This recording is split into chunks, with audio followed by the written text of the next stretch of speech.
There's just something. You felt it. You feel it, you know it, And I know Nolan, he wasn't cocky, he wasn't arrogant, but he was confident and he was driven because he was overlooked, He wasn't the fastest. As always, exactly. He was the fastest. He didn't hit the most home runs, So what's your podcast? The Coach HP Show.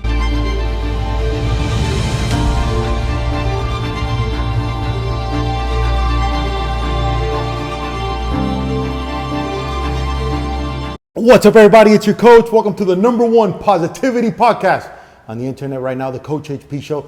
And I have right here right now my favorite guy, #1. And then I just met his beautiful wife, Millie, here to my right. I have the amazing Arenados, right? So first question for you guys, because you don't know how we met with your brother, Felipe. I moved back to Miami. And I started doing baseball lessons. And I started putting my content out on the internet. And Santino reaches out to me. I don't know who he is, but he reaches out to me to ask me a question on how to try out for a team. And he was trying out to FIU. Coincidentally, he was walking on. I walked on to that team and I made it. So I did a whole video helping him how to do that. No idea who he was. I had no affiliation. It was this guy's cousin, this guy's nephew. I had no idea. But I do that. I get about 1,000 a week and I just do that, right? Okay. I do that. I'm giving a lesson one day at the boys club and Felipe is there with him and he introduces himself to me. Hey man, I said, oh dude, bro, pleasure to meet you, whatever. No idea who he is, right? After a while, once I get to know him, Felipe tells me, look, Nolan's my nephew.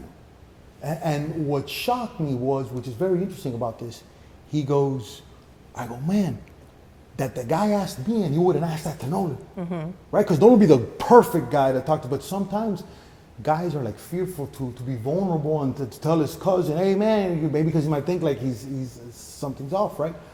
But then, 2 years after that, I interviewed Nolan at the Rawlings Gold Glove Awards. That's right. I don't know if you know that. I didn't know that. He told me. But let me tell you what's special. And what's special about you guys, that this is the main reason why I'm here, because I need to figure this out. When that kid walked in, he was wearing a beanie. He was wearing his jacket. He looked like he was just either coming from hiking or skiing, right? California. And the first thing that popped to my head is, how is a Cuban dude? Because we Cubans, our #1 thing, hey machismo, that we want to show off, everything. But the gold chains, and he look good. He has none of that. No. So I've been obsessed ever since. Stop it, go. Turn it off. I've been obsessed ever since trying to figure this whole thing out. Okay? I had him on the show. He's the best. I love this guy. Like anytime I see a phone call, I get excited with her. But I wanted to get you on too because I want to figure out the formula of what you guys did. Okay? So Millie, I'm going to start with you. How did you raise a Cuban to be anti-Cuban alade, machismo, all that stuff? Talk to me, please. Wow. Okay. Well, I try to raise my kids to be, I think because we're people of faith, I think that has a lot to do with it. I to this day, we'll go to a game or something and Nolan will do something great. Let's say, hit home run or whatever. And we get excited and trust me, inside I'm bursting, but I'm not the type of parent that will stand up and start, screaming, and that's my son. I don't You've never said, ese es mi hijo, ever. Have you ever said that? I haven't. You never said that. No, That's I haven't. That's big. And I don't post stuff like that because I don't need to. Right. It's posted.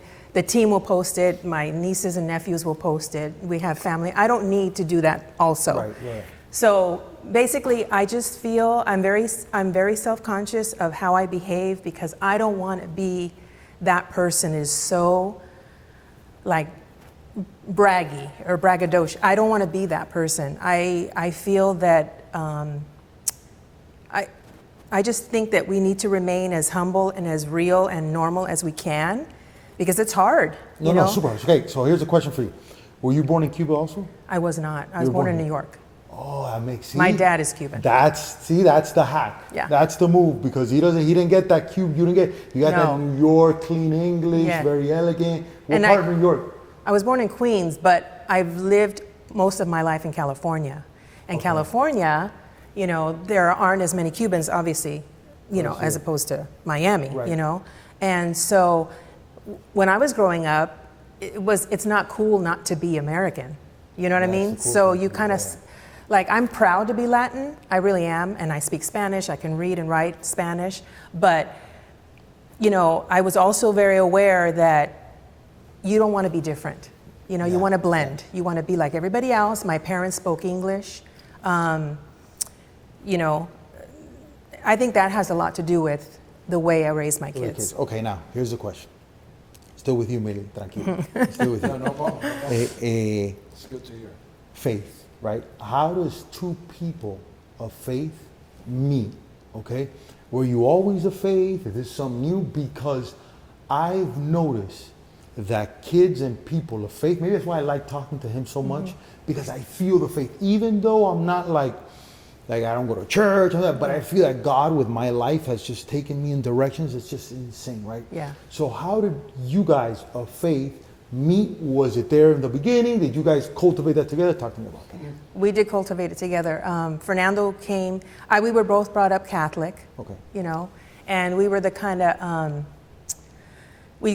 Catholics that you went to church, we did our, you know, first Holy Communion, we did all of that, but we did not go to church as faithfully as we should have. Like, we didn't go every Sunday, but we Right. went a lot. My parents took me to church a lot, and I'm sure his parents took him, you know, Christmas Eve and, you know, like Yeah, the Easter, classics, you know all what the I mean? classics. Exactly.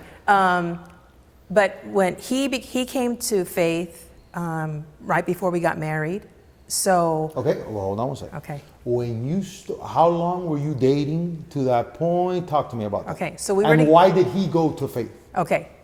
So we dated for about 5 years before we got married. How'd you guys meet? Right after high school, he was from Orange County and I was from Los Angeles, and he would come to like parties, and you know how Cubans find each other. So he came to our parties, and he met, in fact, he became really good friends with my girlfriend's boyfriend. Okay.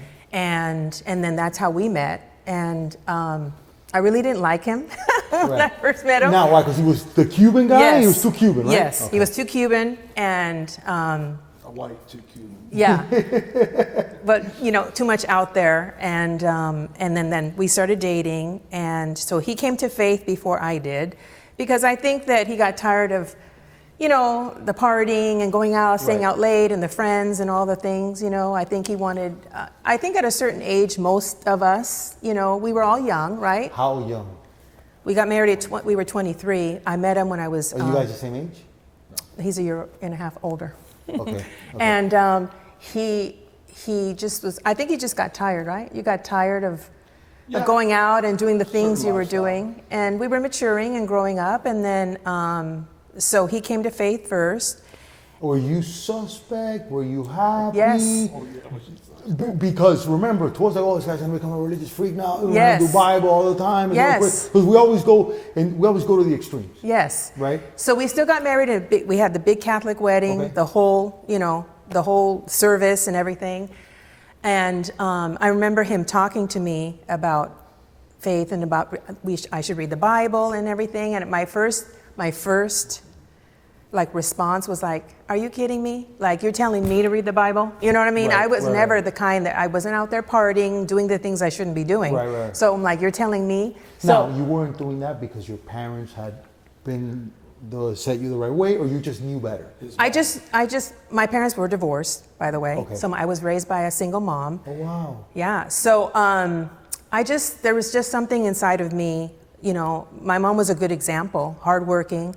And I don't know, that kind of Are stuff. you an only child? No, I have two brothers, two older brothers. So brothers. you're the only girl. Okay. So I saw what my brothers were doing, Got it. you know, and I didn't want to be a problem for my mom. She was experiencing the stuff All by with her herself. And your boys dad not all in the picture? herself. He was in the picture, but he wasn't there on the day to day, you Got know, it. the raising Got of, it. you know, being there, you know. And so I don't know, I had good friends. I think having good friends is important. Did you go to private school or public school? Public. Went to public. My brothers When went you to could public. still go to public. Yes, Public. my brothers went to private. Okay. and look at Irony that. of it And- all. and look at But that. I went to public, and I was drawn to people who were, you know, I think maybe because my mom was a hard worker, like hardworking, Right. good students. Those are kind. You know, I played softball, and I was a cheerleader. You know, I like being involved in school, and those are the kind of people that I was drawn to. Okay. And I okay. think that makes a difference. That makes a big difference. With you, Fernando, the faith thing, right? Yes. What led you to that? And then what led you to convince her, because you weren't married yet, like, because that's a big change, to tell her, listen, did you say either we go Bible or nothing, or did you kind of sell it to her, or did you maybe pray on it and God took care of it? Talk to me. That's pretty much how it was. She knew the way I was, and I was living in the world, how they say, living in the world, doing things I shouldn't have been doing, all kinds of stuff that it was not only bad for my health, but bad for as a man, you know. And when I came to the faith, I just told her, you know, we need to start reading the Bible together, and I'm gonna show you. And she said, you know, at first she was kind of, you know, she backed off a little bit and said, like, you know, who are you? Like she was saying with a while ago, to tell me how to behave. Right. Because not because she's my wife, but she was a goody good shoes. You know, Right. she did everything by the book. She went to college. She did everything right, and I was screwing around in the world, you know. So all I told her was, I'm going to show you what God's going to do in my life. I'm going to show you by example. And that's when I started doing that, and everything just started changing. And she saw what was happening inside of me that was coming out, knowing that I'm a man of faith now, and I'm going to live right and be the best husband and father I could be. I love that. I think Talk the to best me. thing is that rather than telling people, I think you need to be an example. And when people see a real change in somebody, and they see it's sincere, that's what impacts you. I think. You know? That feels great. Like I feel like whenever I talk to him, I feel like the sun. Yeah. But not in a hot way, just No, like yeah. brightness, you know, Yeah, like yeah. illumination. Every time Thank God. I Yeah. feel great. So when you guys decide to have kids, okay, that comes along. How many kids do you have together? We have three Three. sons, All three boys. 3 boys. Did you want a girl? I did. You did? You? No. You know, you said, did you want 3, or is that how the schedule I'm played out? very old-fashioned, so I would be a little bit more jealous type with the Right. girls, you know. Right. But I actually prayed for boys, believe it or not, and I just felt boys are so much easier. Right. And I felt like I didn't have to worry so much about the girls, Absolutely. you know, because I was that guy. So you knew I knew you knew how to do it. exactly. When you have, okay, so you have the boys. Give me who's older, middle, younger. Okay, so we have Fernando Kuzi. He's 35. Okay. We have Nolan James, and Nolan is 32. And we have Jonah Brooks, and Jonah is 28. 28. So all middle names are kind of like Americanized, right? Yes. Why is They're that? all athletes, if you notice. Fernando Kuzi, Bob Kuzi. Okay. Basketball. We thought it was a Basketball. cool name. Yeah. And I was a Celtic fan. Okay. Nolan. But hold on, wait. So a Cuban guy is a Celtic because they were winning. Yeah, yeah. Why did you like the Well, Celtics? Bird and all that. Because they era, were winning. I See, just loved okay, it. well, us Cubans is Yankees, the Yeah, Reds, yeah, the yeah. Celtics. Well, I could've been a Titans. Laker You fan, could have been a too. Laker, but why did you pick the Lakers? You know what? I like the Lakers, but all my friends were so in love with the Lakers that I had to go You against had to the go wave. against the will, huh? You know, yeah. So, and I love Magic and all those guys. They Right. had a great team. And I was a Laker back in the days with Gail Goodrich, Will Chamberlain, all those guys. But when Bird and all them came out, and the Bird Magic thing, and I just wanted to stick it to my friends. I like it. No, I love it. I love it. But then it's Fernando Kuzi for Bob Kuzi, he played for the Celtics. Then comes Nolan James, Nolan Ryan. Then Jonah Brooks Robinson. Brooks Robinson, there you go. And how crazy it is that you would have what's probably going to be the greatest third baseman of all time in the family. We'll see what happens. No, I'm telling you, yeah, he's there. That is crazy. So a little bit about my background. I'm the biggest failure in the history of Miami baseball by far. and the reason why I say that is because I always gravitate towards people like you guys, because I wonder, oh man, how different would my life have been if I'd had parents like this, right? Yeah. Not that my parents were the worst or the best, but my dad abused me physically through the sport really, really badly. And he did it in public, and he couldn't control himself, and it was horrific. But We've seen that. That's why I got a soft spot for you. I appreciate that. But what I do is I now try to find the balance between my dad and what's happening now in the world. And the reason why you guys are a perfect family to talk to is because he's still involved in baseball, so he knows what's happening in 2023 baseball, right? So now, my question is, what avoided you guys as a team collectively to not be people like my dad, an over-passionate guy that prepared me for everything in life? So I have to give my dad credit because my work ethic is him. My discipline is him. My respect is him. But where he messed up was when I failed, he punished me for that. And I was his peacocking. Mira, hijo mío, el caballo, and he kept raising me leagues. Oh, you're good at 9? No, we're going to put you with 10-year-olds. No, we're going to put you with 11-year-olds, right? So that's my dad. But the other side is like, oh, no, everything is soft. And here, buy a new bat. You're going to get 14 lessons. You're going to do perfect game. You're going to do this. So how did you guys, not lose your mind? Because I'm going to go with Kuzi. Did Kuzi play baseball? Was he any good? He was pretty good. Okay. How did you deal with him? Because usually the patterns that I've seen is we're a little iffy with the first one, but we fix it for the second and the third one. How were your baseball experience collectively with Kuzi? You gonna say? Go ahead, you go first. Well, I think because, first of all, we never really dreamed that Nolan or any of our kids was going to have the success that he has had. Okay, that's number one. And I think that we came to faith before we had kids. So I think that just knowing that we want God in our life, we want God to guide us, and help us to raise these kids. We want to raise them the right way. Because my parents are divorced. His parents were not divorced. So, my upbringing was a little rough, with my brothers and it was really rough. So, it was very important for us to raise our kids, to be loving, good-hearted people, first and foremost.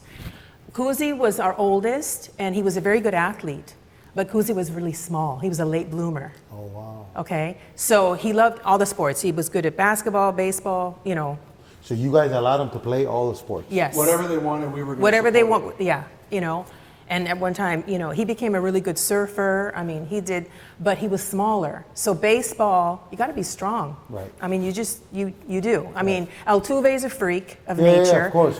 Como Spud Webb. Oh, yeah, all those guys are... Yes, I mean, there are exceptions, but for the most part, you have to be strong. Yeah. You have to be the tallest, but you need to be strong. And then Nolan was always very strong, very talented. And Jonah was also really good in baseball also, obviously, because he was drafted. I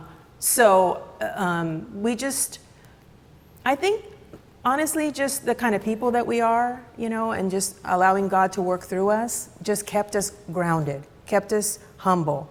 Trust me, like when Nolan was in Little League and doing some crazy things, sliding and making a play or whatever, we were like, oh, okay, well, Now, question. Was that instinct, or had you put enough hours into him to get that out of him? I think it was instinct. I was going to say. We put in a lot of time. Yeah. Fernando did. He coached. He helped them. I even played catch with the boys. We were always there. We loved it. You're always in the pocket. Your eyes are always. And like you said, we had a passion. We loved baseball. I mean, we're fans before. We played softball together. We played, used to turn double plays. Yeah. No way. Yeah, we played together. So baseball. So shortstop. No, I think shortstop, second base. Yeah, no, Second base, third. Yeah. Yeah. But we did allow them to play soccer. We didn't want them to play football. We were afraid. You don't want what I mean? We don't want them to get hurt or whatever. So Nolan always wanted to play football. I mean, that was his thing, but we didn't allow it. So he played soccer, and he played hockey, and then Kuzi played soccer, and he was really good at it, and then Jonah played basketball. But Jonah's like really tall now. He's 6'4" or plus. He's huge. But he was normal, average the heights size. come from your side of the family or your side of the family? I think it might be his side of the family. Probably I think my so. side of Yeah. the family. I'm 6 feet tall. My brother Louis is like 6'1". My dad was pretty tall. My aunts were pretty tall. My grandfather There's some big was people. tall. He was like 6'2". On my dad's side, not on my mom's side. He was a little galleguito this big, you know. Yeah, Yeah. But yeah, I think it mostly comes from outside. But she's pretty tall for Yeah, for yeah. her. She's like 5'7", you know. Nice. So it just clicked. But going back to your question about was that instincts and stuff like that, most of it was instincts. You know, we did take grounders a lot, and most of it was definitely instincts. Nolan just had, you know, something about him that he would just, it come natural. And, you know, like Millie would say, we'd go like, oh, okay, you know, that was pretty awesome, you know, but we didn't, you know. You didn't go take him to boast. Target after and buy him a Nintendo, No. right? You know? We had 3, so Yeah. our whole like approach was like, let's just keep it balanced, you know, and When we bought them a Rawlings glove, we bought 3 Rawlings gloves. yeah, You know, we bought 1 bat or 2 bats, but 3 Rawlings gloves, you know. We never, And that was purposely done of course, because you said, okay, we We got to wanna show control love. this. Yeah, we got to control this. yeah, Yeah. because, you know, Kuzi has his talents, Nolan has his, and Jonah has his, but we wanted to make sure, you know, it's funny because Kuzi, our oldest, he knew Nolan was good, but he didn't realize how good Nolan was. Right. Because we never talked about it. And Kuzi one time came up to us, a little emotional, but he goes, Mom, Dad, you guys never told me how good Nolan was. Like, we didn't want to because we wanted to make sure you guys all felt love the same way. And you talked about that before. Like you probably in bed somewhere said, listen, Yeah. this guy's out of control. Like, we got something here. Yeah. And when was that conversation? Was that in that high was more school? him. I was. Did you? So he noticed it first before you?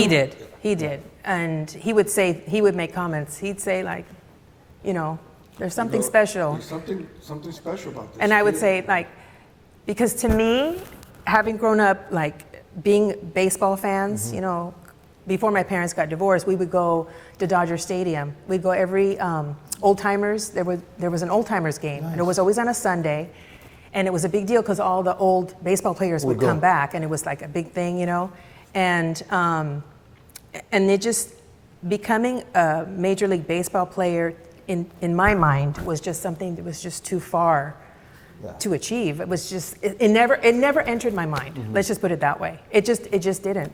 I tell Fernando's story to so many people, because ironically, people now bring me on to help them with their careers, whether it's comedians, whether it's MMA guys, jockey, entrepreneurs, everything, right? And I always share the story of Nolan that now I'm going to share with both of you guys, but of him, because they go, how crazy were they with baseball? And I go, it wasn't crazy at all. It just trained, they worked. But I always, because we didn't talk a lot about faith, me and him. You know, we talked a little bit, but not a lot. But I go, there's something about that. And ironically, which you guys will appreciate this. So in 2019, I'm covering the Rawlings Perfect Game, All-American game in Petco Park. High schoolers, all seniors. And the least kid that shined was Jackson Holiday.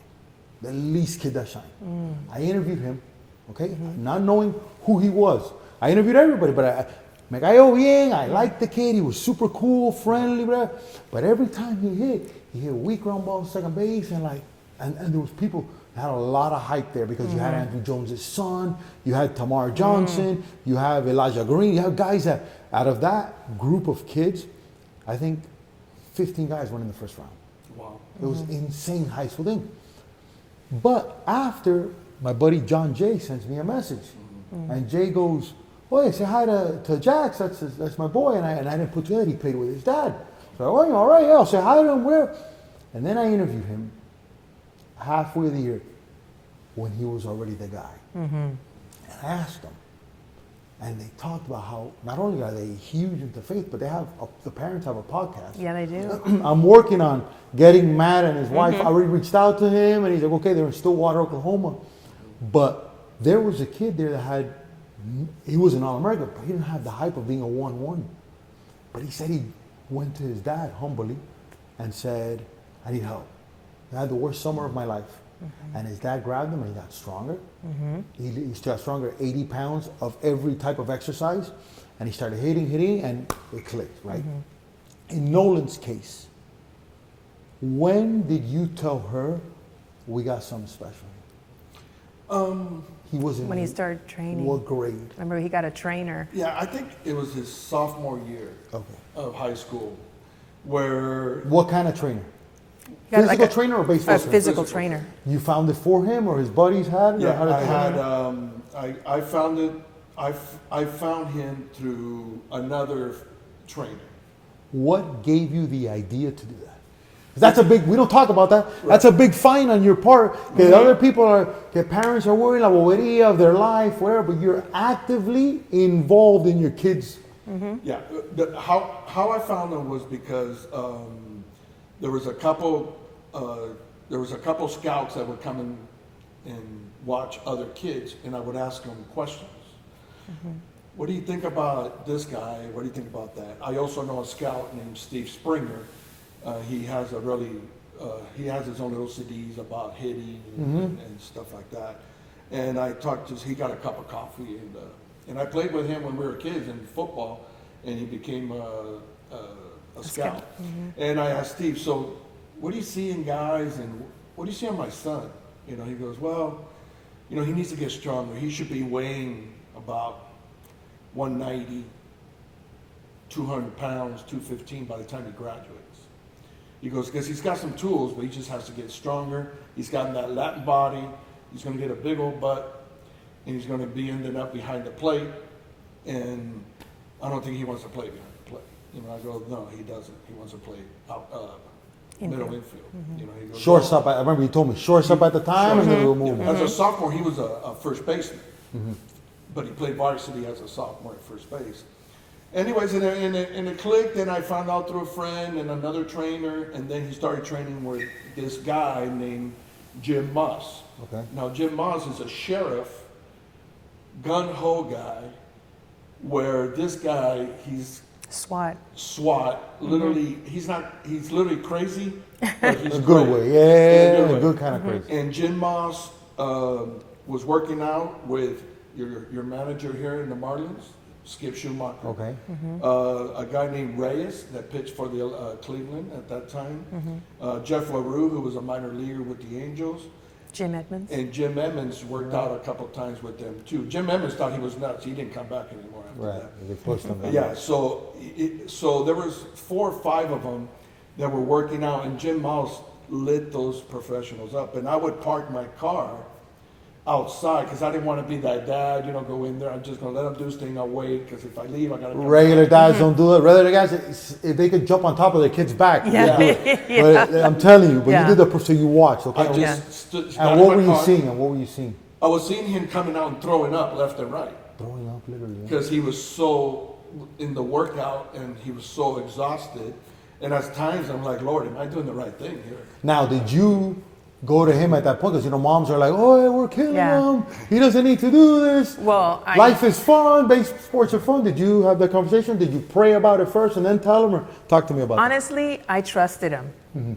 Yeah, it's this weird trust in him. I that did. You just felt I it. trusted him. I knew that he was going to do the right thing by Nolan. You know, I thought it was a little extreme. I mean, you know, this also was expensive. We have 3 kids, you know, and so like we did what we probably should What have did you done. sacrifice? What did you budget? We took What out did you a budget? second on the house. Really? I mean, For the I'm not trainer? kidding. Not just for well, the not only the training, trainer, but we had the Kuzi. tournaments, Kuzi was those- older, you know, right. and he was going to graduate. We wanted to buy him a car, and then he also. Okay, the car process. That's a good question.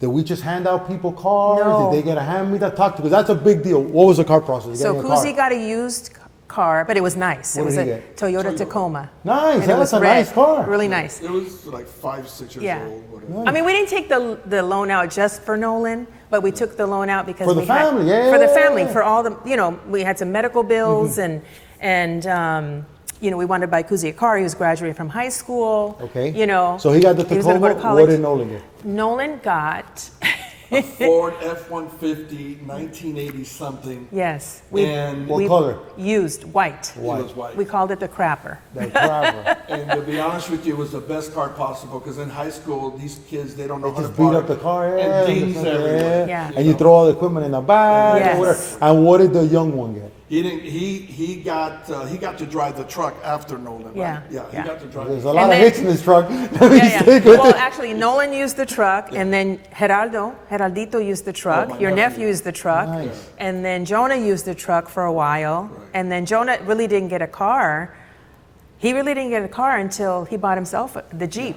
So he just kind of used the truck, and then we sold the truck, and then he just used whatever car was available in the house. Are all the kids at Outdoor Adventures California guys because of you guys, or is that the California thing that made them that? Well, you know, we. I think both. Exactly. I think both, but we did a lot of the Cuban thing with families and parties and The Noche domino, would you play domino as Oh well? yeah, domino and all that stuff. And but the most of it, is the area you grew up in. And the area I grew up in, Lake Forest, California, it's not like a big Latin community or Right. anything like that. So Koozie hanged out with a bunch of surfer guys. He'll wake up at 4 o'clock in the morning, get in that 52 degrees water, but he won't go to school at 7 o'clock in the morning. You know what I mean? I'm just kidding. He would go to school, but he'd be late. And but it's. Oh, the okay, environment. hold on one second. So, okay, when you guys saw him being late, whatever, were you guys like, no, give me the car, aquí no hay carro en esta casa, dormito mundo, no discipline, partying? yeah. Or were you like, look, Lord, help me? And you just, how would you guys discipline? Yes, Both. How would you guys Well, discipline? Both. it's funny because did they all have detention? They all got detention every once in a while for They're being boys. tardy or whatever, And so Would they hide it from you guys, or you guys would find out? they would hide it, and then You get like a letter from the school yes, or a phone the call? school would let you know, and then it was like, okay, sure. all right, and yeah, we would take away the car, take away the phone, we make a fuss, Some parties we wouldn't let them go to because we Yeah. know the environment. You were involved. You knew the crowd, the There's system, some people are like, environment. oh, everybody's doing it. Like, yeah, but we're not everybody. You're not going to that, and Yeah. it's as simple Right. as that. There were boundaries. Yeah, there were. Yeah. At what age did you start setting boundaries? Like my kids they were never the first ones to get a phone. They were never the first one. They never got a brand new car. Right. They bought their own cars eventually, but we never did. We just never followed. I remember Nolan was about 11 or 12, and his soccer team, they were going to like the finals, because he played club soccer and he was on the gold, and they were Right. going to go to the championship type of thing at the end of the season. And all the kids dyed their hair blonde, like platinum Yeah. blonde, And Nolan you've seen him, Yeah. his hair is dark, Dark, okay? And he's like, Mom, all the kids are dyeing their hair. And I said, well, you're not going to dye your hair because... Did you talk to him first, or you just said, No, I said aquí no. no se I didn't pinta even pelo, talk en esta casa no se pinta pelo. She knows I No, wouldn't him do and that I, anyway. even we didn't even have to say certain things. We're pretty Like much on the same earrings, place. tattoos, none of that No. They have tattoos now, but they're adults. They're men, yeah. So I agree with you, with your system all the way. as long as we're taking, we're You're under paying this for roof, things yeah. under this roof. You're sponsoring the party, mira, this is the rules. I love that, I love that. So he wanted to dye his hair, and he tried to wear me down. He was like, Mom, and he was like almost in tears. But like, he would "Mom." never ask him.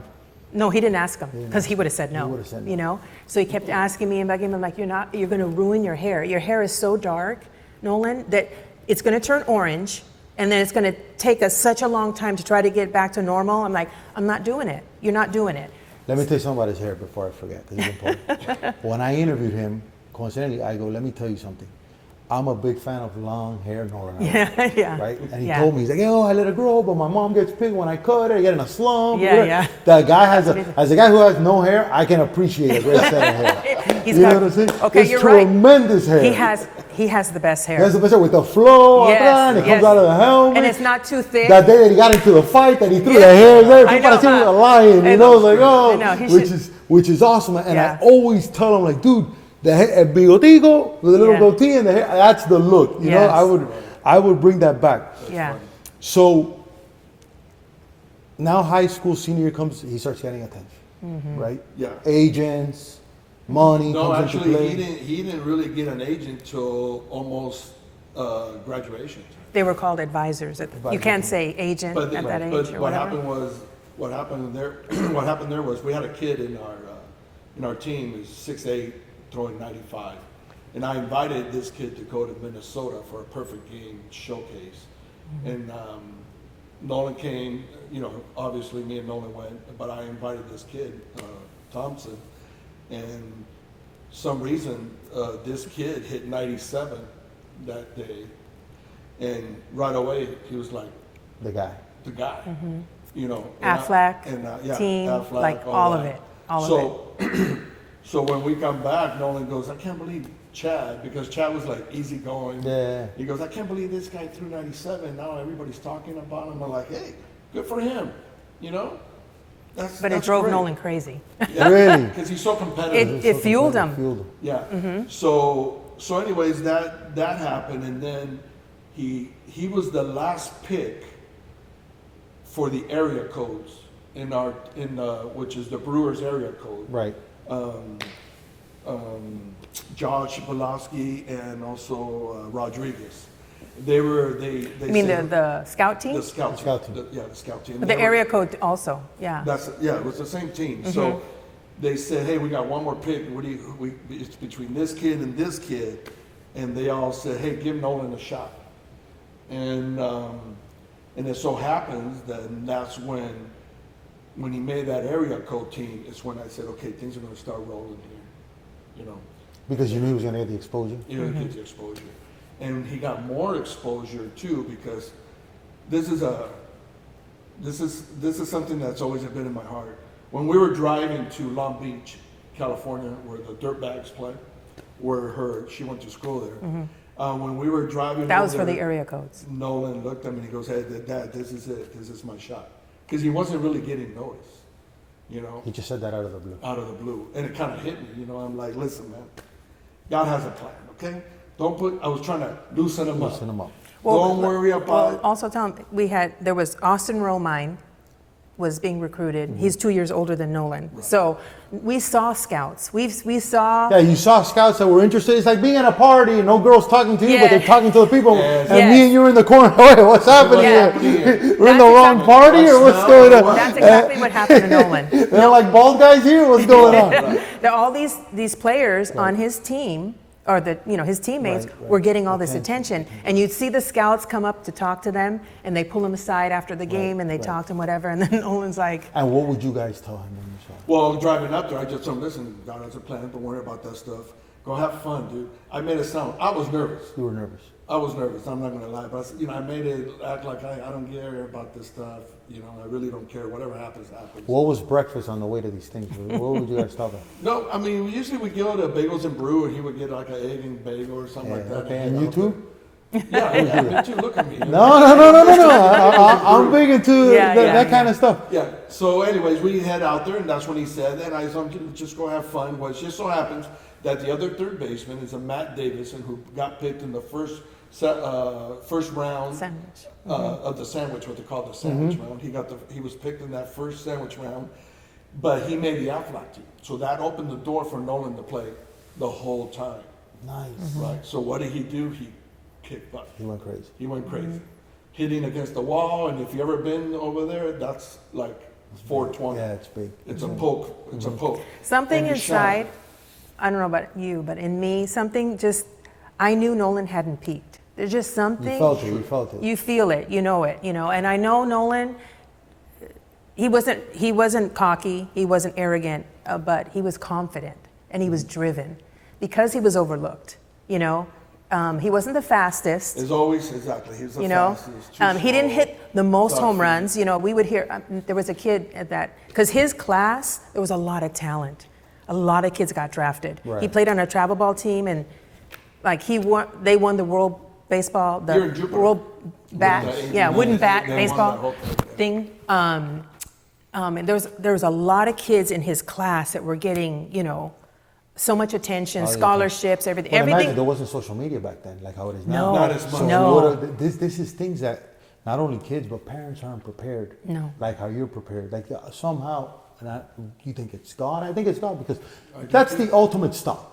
You know, when I come to you like, oh my God, my podcast is not doing good, whatever. And if you turn on this, we know what, HP? God has a plan for you in the order. I'd be like, okay, that sounds great. Yeah. Right? Now, why don't more people do that? I think that, and we all get caught up in it, is I think that we try to do a lot by ourselves. Too much. Too much. Like, oh, I can make this happen, or I can do this for him. And sometimes you just, like, it's been to the point like we just say, you know what? Lord, help us out. I mean, we can't do this on our own. If it's too meant to much. happen, it will happen. And you know, we taught our kids, you know, every time something comes up or they get a little cocky or whatever, I always bring up some type of scripture. Blessed are the humble. You know, blessed are the peacemakers. Now, would you be like, everybody, family meeting, let me talk, you whip out one, so that's what you would do? No, not like that. Or you would just like drop it in, like, hey, I'll drop To it be in, honest but with you, we there's would been have, sometimes- we would have family meetings. Yeah. You I like that stuff. It could be, Flavor, I like if it was that. a good thing or maybe a bad thing. You don't know know? this. I do about 3 or 5 consultations, sometimes a week, sometimes a month, where I literally sit there with parents. Like we're talking right now, I record it. Kids are 13 years old, 14 years old. They go to Belen, Columbus, Westminster here. And the parents do not know how to control their kids. And I sit there, and the majority of them is the dad that doesn't know how to dad or how to father a son. It's like, yeah, they stay quiet. They blame the wife. They don't teach a kid. And I've sat there in houses like this, and a house not too far from here. And I go to that, well, okay, so what are his responsibilities? 6'4", kid, great looking kid, basketball player. He goes, well, he picks up after himself after he eats. That's it. And I go, that's it? No wonder he doesn't want to do anything. You know, I think parents, that's a problem. They become so enamored with the idea of what their kid is going to become. And the chances of it happening are slim, as you know. Super. You know, so I think faith kept us in line, kept us focused on what we were supposed to do. We're supposed to raise these boys to become men, you know, God-fearing, responsible, you know, good-hearted men. I think that's the goal. And whatever is meant to happen is going to happen. And I thank God that Nolan wasn't the biggest, he wasn't the fastest. No, of course. It would have You know? ruined him, and maybe he would have been like, I don't need to work as hard. Exactly. And that's what happens to a lot of people. Their kids Yes. peak at 12. Yes. Because especially Latins, because we grow early. Like, even though americano, bam, 6'5", Yes. 6'6", whatever. It's like, And oh, that's exactly, man. that's what we were around. We lived in Orange County, and Orange County has the best Yeah. talent. I mean, there's a lot of good Southern Cal, players, a lot of good players. you know, a lot of great high school players, you know. And like I told you, I knew in my heart Nolan hadn't peaked yet, you know. And so I was sort of like, it's not even something that's so conscious. Like, it's almost like there, kind of like, well, you know, Like the subconscious. Like, you kind of felt. like, be patient. Whatever's meant to happen is going to happen. And that's it. That was the beauty of this. It didn't come easy. We don't have a magic formula. What's meant to happen will happen if it's God's will, you know. And I think that, you know, we were hoping. Of course, you're hoping, you know. And I'll never forget the Lions tournament in what city is that? Anaheim. And it's like this big stadium. And that was the day that the Yankee scout went up to one of Nolan's teammates, who was a pitcher. You know, Nolan didn't pitch. He pitched here and there, but, you know. And I remember Nolan's face. I remember looking, because we went to every game. And you're watching everything, yeah? We were watching all the time. And at that point, now you understand what's happening. So you're like, oh, Exactly. mira, look, mira, ahí van Yes. the Brewers, mira, the Marlins, oh, whatever. Yes. So we're recognizing these people. Don't get excited here. Yeah. Oh, don't spill your drink, Yeah. but look over there. Exactly. And this is just before he got invited to the scout team, just before he started playing perfect game tournaments, before he got selected for certain travel ball teams and all the stuff, right? And I remember looking at his face and how disappointed. He didn't even say anything, just the look on his face. And I thought, and it hurts, you know, it made me sad. But like, I would always tell him, like, Nolan, your time will come. Right. You just have to be patient. Your time will come. And then a little piece of me is like, oh, if it doesn't come, well, then it doesn't come, you know? Right. And we even talked about that. I'm like, I would say, because every paper he would have to do in school, whatever, you know, what do you want to be when you get older or whatever. It was like, I want to be a professional baseball player. And I remember in middle school, Mrs. Doak, who happened to be my brother-in-law's neighbor later on, you know, she was telling me, you know, Nolan always says he wants to be a professional baseball player. This is what he wants to do. These are, you know, and he was, anytime he had to do a report or whatever, it was on Joe DiMaggio or it was, you know, Derek Jeter or something. And it's like the teachers are getting kind of like, come on. I remember in 5th grade, Mrs. Allen. Which is crazy. Why would a teacher do that? I know. That's not fair. I mean, Mrs. Allen, you know, she encouraged him to write about whatever he wanted to write, as long as he's writing and doing what he's supposed to be doing. But I remember in middle school, her telling me, you know, he should probably, you know, consider, you know, something else, like, you know, be a fireman or do this or do that. And he did. He said one time, he's like, well, if I don't become a baseball player, I'd like to be a fireman. That sounds fun. You know, you're cool. Physical. I want to be. That's what I want to do. You know, something. But he just really never entertained anything else. I love that. In his heart, that's what he wanted to do. You know? Question for you, for you guys. Once he get drafted, what round did he get drafted in? He was a second rounder. Second round. 59. 59. Okay. When you heard he was going to Colorado, right?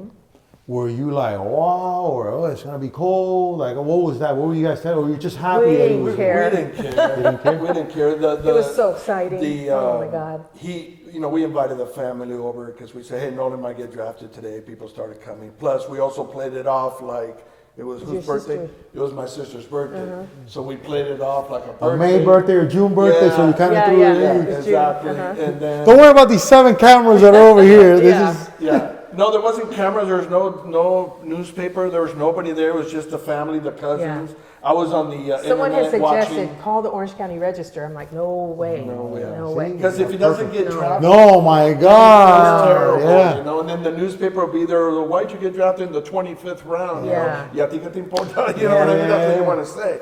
But I was on the internet and I was watching what's going on, and it was, you know, the first round went by, second round was going on, and there were like 30 something. And I'm like, you know what?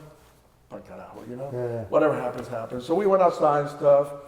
And then John Lukens. But Nolan went upstairs. Yeah, Nolan sneaked upstairs to see what's going on. He was getting nervous. He was getting I'm nervous. like, He oh, was. it's not going to happen. And then you know? John Lukens, the Rocky area scout that time, texted me and said, hey, I think we're going 59 on him. And I'm like, it's a damn time. Did you get goosebumps? when Yeah, that I did, but I happened? said it's about damn time. You Yeah. know what I mean? I got this kid going crazy over here, you know? Right. And he goes, dude, relax, because we're really good Yeah. friends, you know?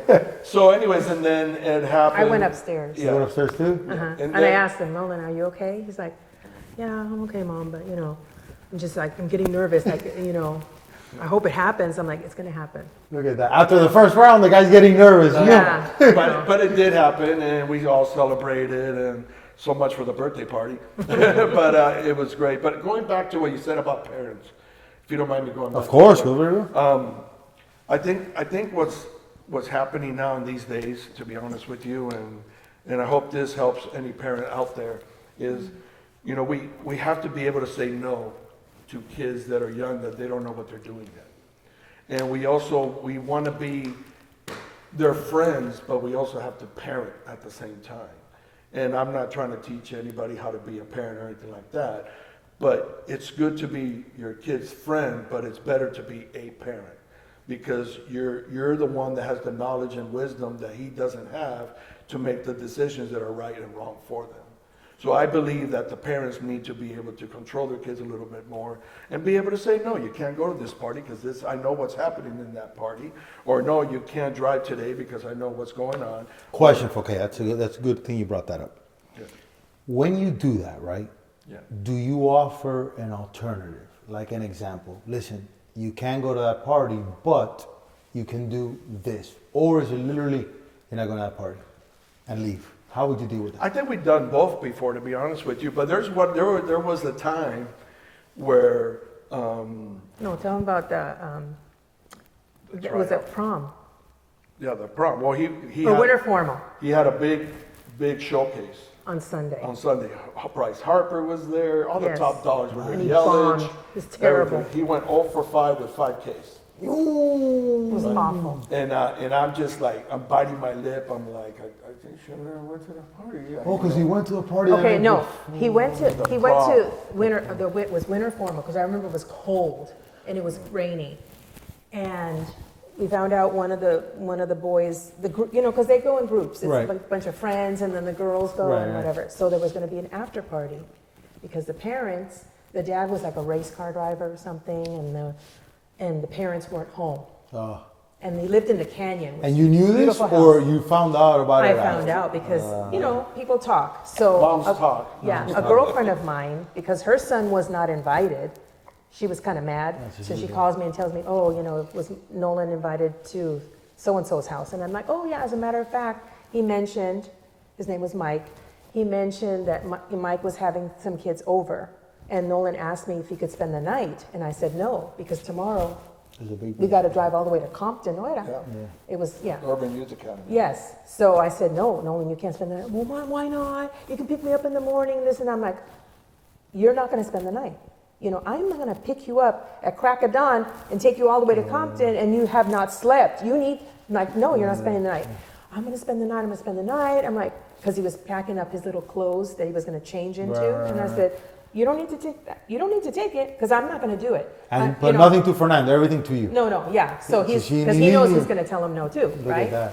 Look at So I said, you can go for a little while and just call me, and I'll come and pick you up. And so he goes to the, I got here. So he goes to the winter formal, then they go to this party, whatever, and he calls me and tells me, Mom, I'm going to spend the night. I'm like, you're not. I'm going to pick you up. It was raining. We were in our pajamas, probably watching TV. And I'm like, I'm going to pick you up. What time was it? Do you remember what time it was? 12:30. 12:30, 1 o'clock in the morning, whatever. She went. Yeah, I'm going to pick you up, and if you don't come out, I'm wearing my pajamas, by the way. I'm going to go inside. Okay. I will walk in that house, and I'm going to embarrass the heck out of you. So you better come out when I honk the horn or whatever. So he was like, whatever. So we hung up on Mike. So I get in the car, pajamas, robe, whatever. It's cold. It's raining. I'm kind of like nervous going into the canyon, whatever. I picked him up. He came. He got in the car, slammed the back. He sat in the back.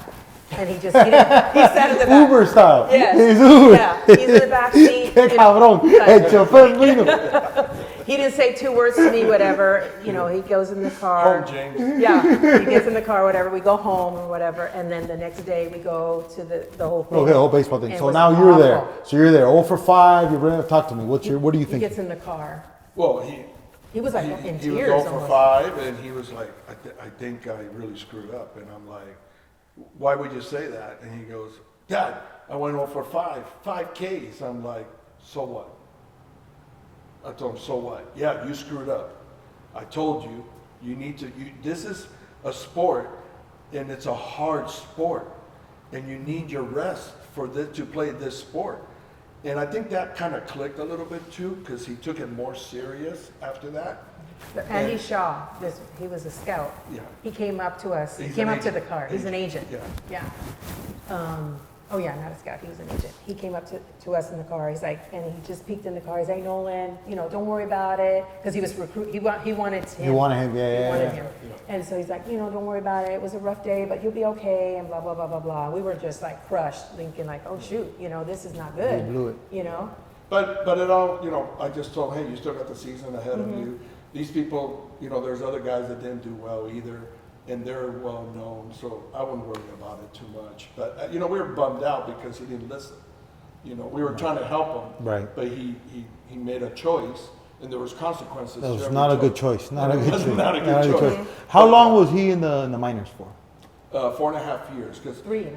No. well, he played Casper, Wyoming, single A, high A, double A, and then he spent 28 days in triple A because, they didn't want to move him up to start his clock.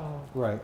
So it's 4 years and a month, Did- or 4 seasons and a month. Did he adjust to pro ball and you guys adjust fast, or did it take some time? Or how was that transition? He adjusted okay because he was so competitive.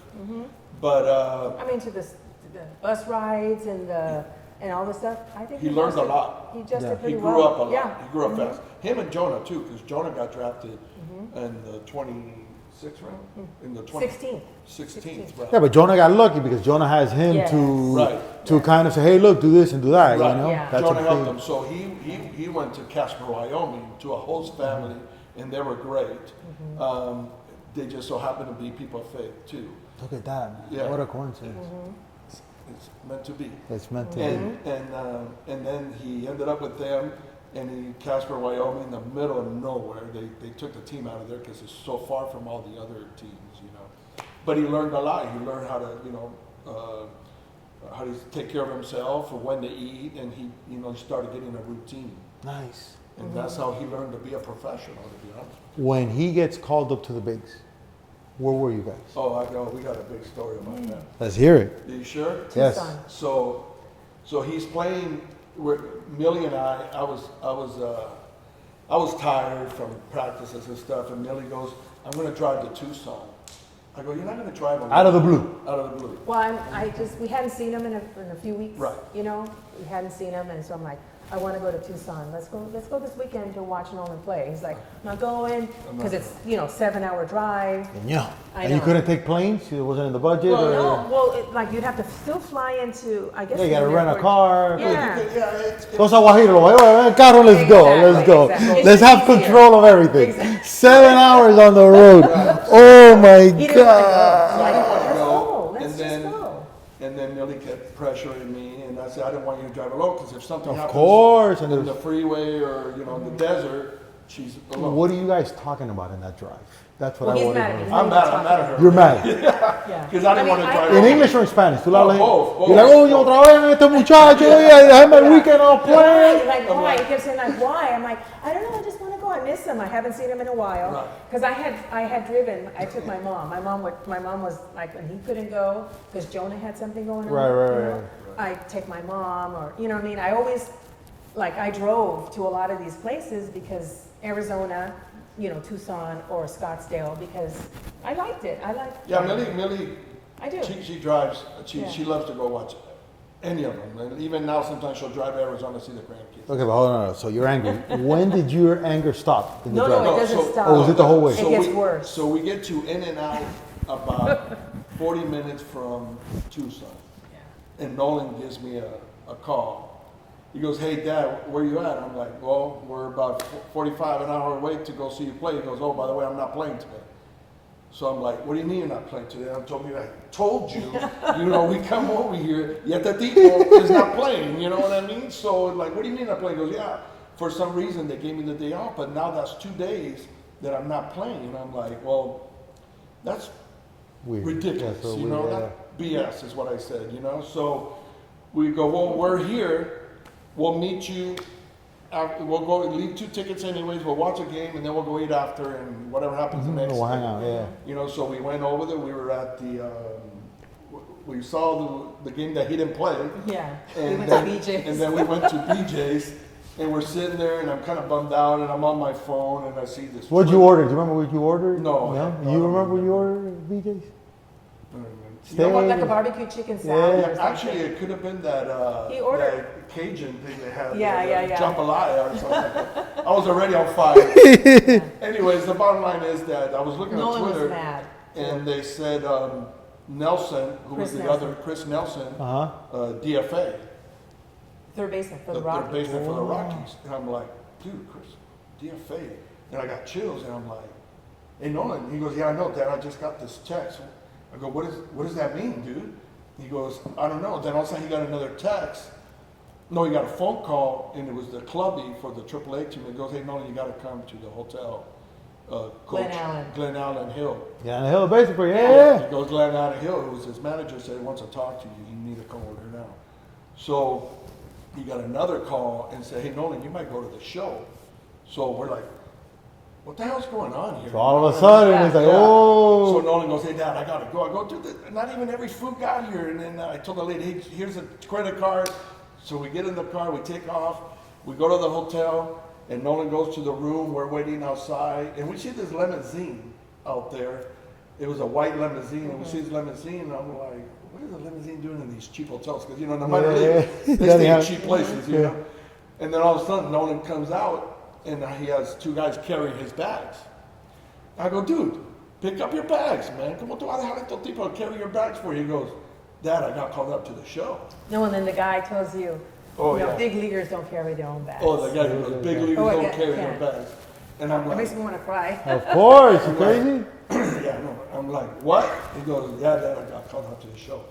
And I'm like, praise God, let's go. When do we leave, you know? You guys started crying there? Yeah, You have to, yeah, right? we're I have emotional. a picture. We're emotional. We were so excited. And it just so happens they were playing the Diamondbacks. Oh my God, what a coincidence. You're right there. Right there. So sure enough, Luckily it was in New York because you know this is a 20-hour drive. Millie dice, I got a full tank of gas. Let's go. I throw the towel. If it's in the No, I would have been. So anyway, the bottom line is there's this Russian guy who's driving the limousine, but I have the car, my car, and I told Millie, why don't you go with Nolan in the car, go have fun, talk it over. Well, it just so happens that I'm following, we go to the gas station because this guy has no gas. Oh wow. Goes to the gas station, he's missing for like 15 minutes, right? Right? Yeah. And I'm like, ¿qué le pasa al tipo este? You know, like, we're excited. We want to get to the hotel. He's got a game tomorrow. Right. You know, and it's a 2-hour drive or whatever it was. And so the bottom line is, this guy came back with a bag full of sugar stuff, cookies, and all kinds of weird stuff. Coffee. He was like smoking. Yeah, smoking like a chimney. So all of a sudden, I told him, este tipo está a little strange. You know what I mean? So sure enough, we take off. About 45 minutes into the drive, he pulls over in the middle of the desert, dude. Dark as heck. Wow. No, but there all you see is the stars, because in Arizona, Yeah, nighttime, of course. Really, really nice. Yeah. And I pull out, I go, why is this guy pulling over? So Nolan texts me and he goes, hey Dad, this guy's a little shit. What does he say? Shady. Shady. So you go ahead and pagar, we're going right to Arizona. Don't worry. We pulled over and the guy goes, hey, I'm really tired. I need a break. I go, we just left 45 minutes ago. And then I saw that he looked like he was high. Oh wow. So I get, brother, no problem. Grab his stuff, put it in my car. I'll drive him to the hotel. Don't worry about it. He goes, are you sure, man? Because, you know, I get paid for it. I go, you're going to get paid? Don't worry. But I can't afford this. I'll take my son to wherever we had to go. Anyway, we didn't get to the hotel till like 1 o'clock, 2 o'clock in the morning because of this idiot, you know? Now, when you're driving there, what do you guys talk about?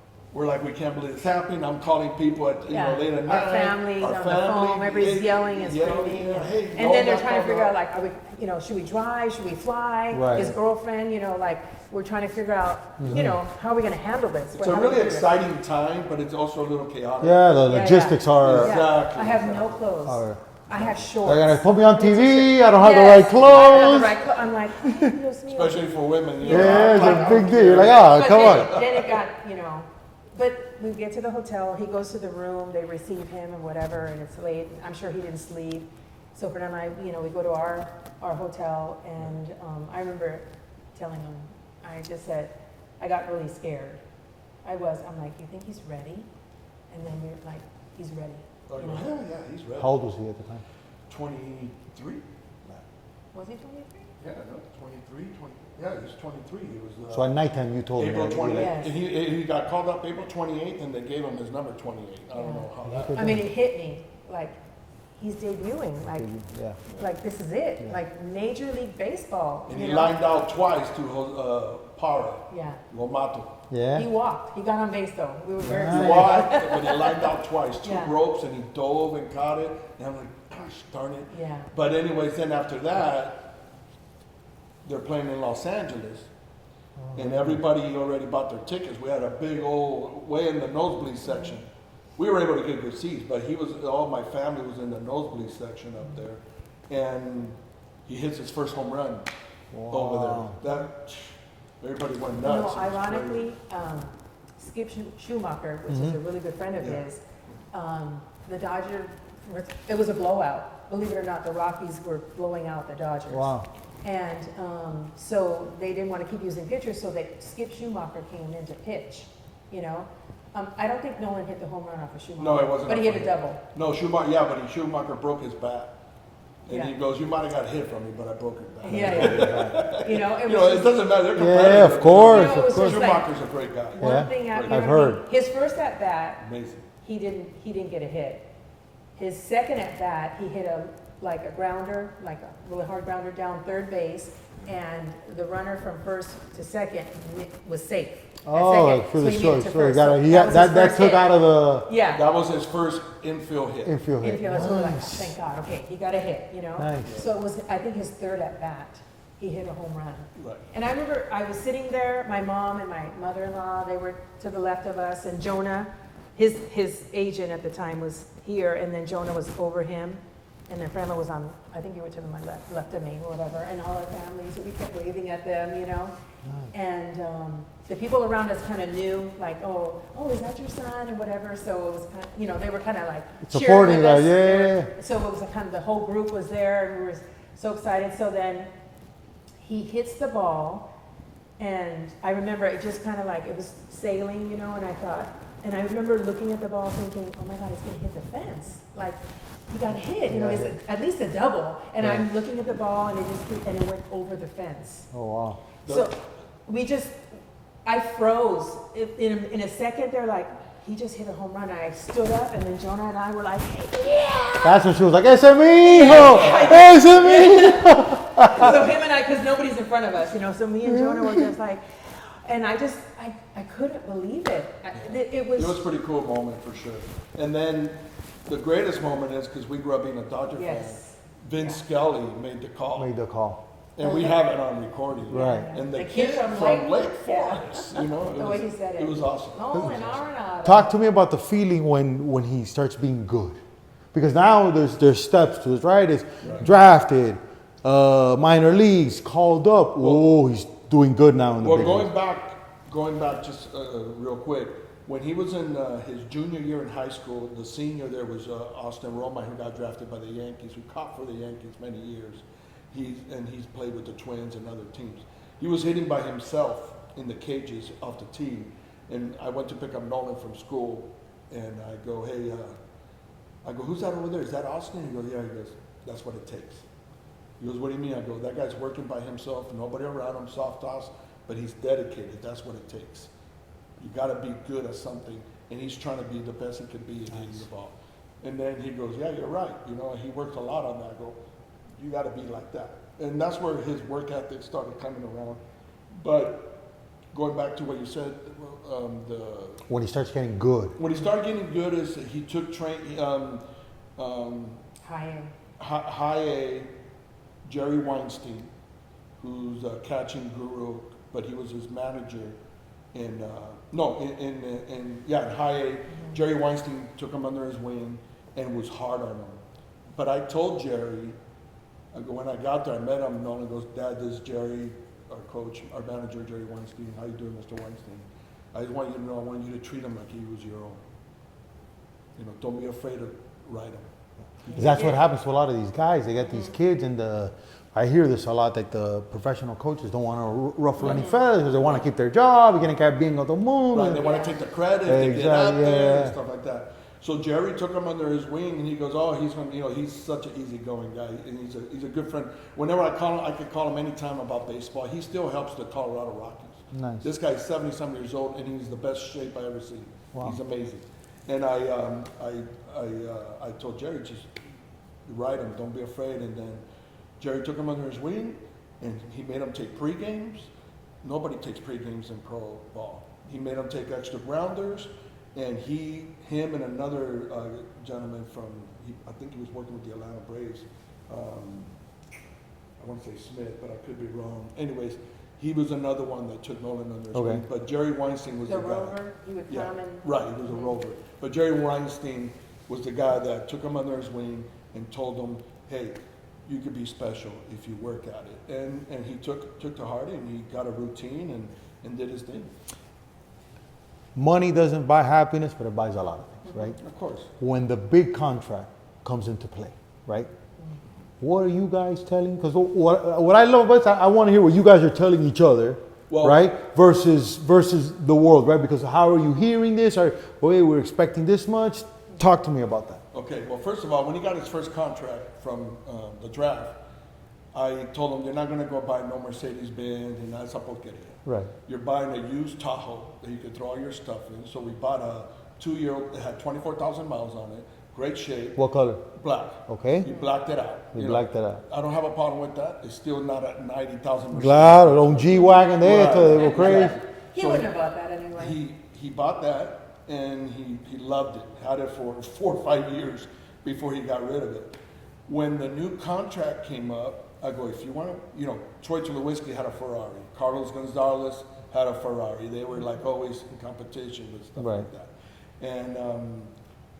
And when he got his contract, I go, hey, you can buy whatever you want. Whoa, hold on. So he's a man already, but you even call him and go, hey, I want to talk to you, you can buy whatever. How did that conversation go? Did you just call him out of the blue and go? No, not a comment of the blue. He goes, Dad, people. Well, he lived with us up until. Oh, yeah, and you were saying about, responsibility. I had a major leaguer take out the trash on Tuesdays, and a minor leaguer bring it in on Wednesday. I love it, You know what I mean? And my neighbor's like, dude, Fred, I can't believe you got a major leaguer taking out your bath. I go, dude, he's living under my house, man. He's still my son. Right. I don't care who he is. I love you know it. what I mean? I love it. So he would take out the trash. Jonah would bring it in, or vice versa, But when he got his first contract, I go, hey, you could get, No, the big one. I'm talking about the big one. No, when he got the big one, we just say, hey, just be smart. And I'm sure Millie said something. Did you guys get together and do it, or like you in your time and you in your time? How did you do it? No. I think I did in my own time because he asked me, Dad, can you believe this? I'm like, yeah, dude, you know what? Do what you want to do. If you can help your brothers out, that'd be great. But that's up to you. You know what I mean? Mm-hmm. And but if it was me, I told him. But if it was me, I wouldn't go crazy. Okay, be frugal with it. Because all these guys, they go nuts, and then before you know it, they're scrapping. Right. I don't care how many millions it is. Yeah, you can go through it. You can definitely go through it. Yes. So, so that's what happens. So, what does he go do? He buys a 1972 Volkswagen van. Nice. Hippie, A a surf surf van, hippie But it was style. really nice. But Really it's super nice. And I'm like, are you serious? I didn't even want him to buy that, but I found it for him in Carlsbad. I go, you sure you want this thing? He goes, yeah, this thing is mint, it's sick, and this and that. I go, all right. Did he black that out too, or no? That's what you know, this right? thing was already like almost original. It had a little vintage look to it. He sold it already, but that's one of the things he bought. He put his surfboards in it. Yeah, he put. And what else did he bought? What other car did he buy? Well, when I interviewed him, he was homeless at the time. Because I remember him and Chapman. No, it was him and Chapman because they won the Silver Slugger because there's the platinum. They won the platinum. They saw the picture of me. I'm in the middle of both of them, and I'm talking to Chapman. He goes, "Where are you gonna put this?" Coach went that year. And his high school coach was there, and Chapman, "Well, we can't put it in your house. I don't have a house. Right. Yeah, we're gonna stay with Chapman's house." So it was this whole thing. Yeah. When like 2 questions, I could talk to you guys all night, but it's getting late for you guys here. It's getting late for you guys, especially West Coast guys. Yeah. No. I took a nap. You took a nap? Oh, she's ready. We love it. This is not that bad, right? No. It's cool, right? This is fun. It's really fun. So when he calls me, probably like a year ago, and he's like, "What is all this podcast thing?" I go, "You got to do it." Yeah. I go, "You got to do it and talk about what you want to talk about." Mm-hmm. You have such interesting stories that having your son a future Hall of Fame and stuff is great, but that is what attracts people to you, right? But then what brings them back is your guys' personality. That's what separates. That's the beauty of your position. You got that you can literally talk about your faith in a fun way. You could talk about a million things. You know what, parents, I'm saying the fact that he's still involved with baseball is huge. And I told him, I go, I would do it. And you don't do this for money. No. You do this because you love it. Look, I'm here almost at midnight on a Thursday. I set up everything here because I help and I love it. Yeah, because it helps me. But I love this. I love meeting great people, and I'm like, let's give these people a platform, this family, and what happened. You know what I'm saying? So that's why when yesterday were questioning, this is it. The truth, the stuff, we control it. And I think you guys should do something. I think you should do something where you just talk, no pressure, once a week about a topic. You know what I'm saying? Read the quote that you brought, the Kelsey one. One thing I wanted to tell you, because me. you help a lot of kids and you talk to parents and everything. I think the key is, we didn't drive this. Nolan drove this. Yes. This is driven by Nolan. This is who he wanted to be, and he worked his butt off. I mean, like he didn't go to the beach because he didn't like getting sunburned and having to play, you know, or throw the ball, whatever, and being all sunburned. Yeah, but a lot of credit of that has to go to you guys because We miss weddings. he wasn't a kid that, see, like I remember, you just said that, I remember one time me being at Miami-Dade and I was fried because I'd gone to the beach before and I was tan, whatever. But I always had a thing against my dad because of the way he abused me and enslaved me. By the time I got to high school and I grew and I kind of became a man, I go, oh, wait a minute. It's almost like when you leave Cuba, you're like, this Castro guy lied to me. Look, this, America's great. That's what happened to me. So I would always try to stick it back to my dad, like, oh, you see, and it cost my whole baseball career. Because when I needed to shine the most, here I was done. And when I should, and I also had a lot of identity issues that you guys don't have. Like I always wanted to be, because I was getting abused and I didn't have anything, I didn't have a car. I had the, other than, thank God, I did not get sexually abused, which that's, I think is the worst, right? Of course. But what I had was, I didn't have anything because my dad had me with him 24/7. I'm with a bunch of old, my dad's the youngest of 15 kids. Oh my God. Okay? I'm with a bunch of old guys doing their familion all the time, hearing stories about Cuba, this and that. I'm just sitting there like, what am I doing? I don't have a TV in my room. I don't have any cool clothes. I don't have a cool haircut. I got nothing going for me except my look, my height, and my physique, whatever. But I was a complete disaster. So anybody that looked different, that's who I wanted to be. And it's what cost me my whole business because I should have been the reverse. I should have been a hitter like Dave Magid. A contact guy would have been great, but I wanted to be like Jose Canseco because I wanted ala de la teja because I didn't have that. But the beauty of what you guys did is, from what I recognize here today, is you allowed him to be him without manipulating his life, and you allowed him to fail. And when he failed, you didn't go, I told you so, piñazo this, or grounded. You said, listen, there's consequences to be paid. You're paying them now, but it's okay. You're going to get them tomorrow. And that is huge. That is huge to me. Read your quote, and then I got two last questions. So whenever I travel, and I travel a lot, obviously, not only to go see Nolan play, but I go see my grandkids because they live in Arizona, which is a 5-hour drive, and I sometimes drive, but it's an hour flight, so I'd rather just. Now we're flying, right? The way, that's different. Yeah. That's different. But so when I was at the airport just the other day, I bought the People magazine, and on the cover, like I said, it was the story was about, the main story is Travis and Jason Kelsey, because now they're everywhere and they're a big deal or whatever. And I was reading about them, and they seem to be very down to earth, simple, people who their both sons happen to play football, and now they're blowing up because they played against each other in the Super Bowl, and then Taylor Swift is dating Travis or whatever. But anyway, they in the article they talk. Jason and Travis talk a lot about their parents and the way they were raised. Was good, solid values, and they're from Ohio, I believe, or whatever. And this is something that stuck with me, so I took a picture of it. Travis's mom says this. She says, "It may seem simple, but if they know you took the time to come and watch whatever endeavor, sports, art, music, you show them that you value them as human beings. That's all you need to do as a parent." And it hit me, and I thought to myself, yeah, we're so proud of Nolan, we really are. But I'm so proud of my older son. He's in the business. He works for. He's an agent, right? It's an investment company. He works for an investment company that handles super high-profile athletes. Nice. I mean, like the top of the top. And he Jonah. gets to experience this whole thing by From going to a different different, things, from right? a different thing. And then Jonah, who played in the minors and decided not to play anymore, he's an agent now. And he works with Nolan. He's like, basically he tosses to Nolan. They spend a lot of time together. Nice. And for us as parents, it can't That's be huge. any better. That's huge.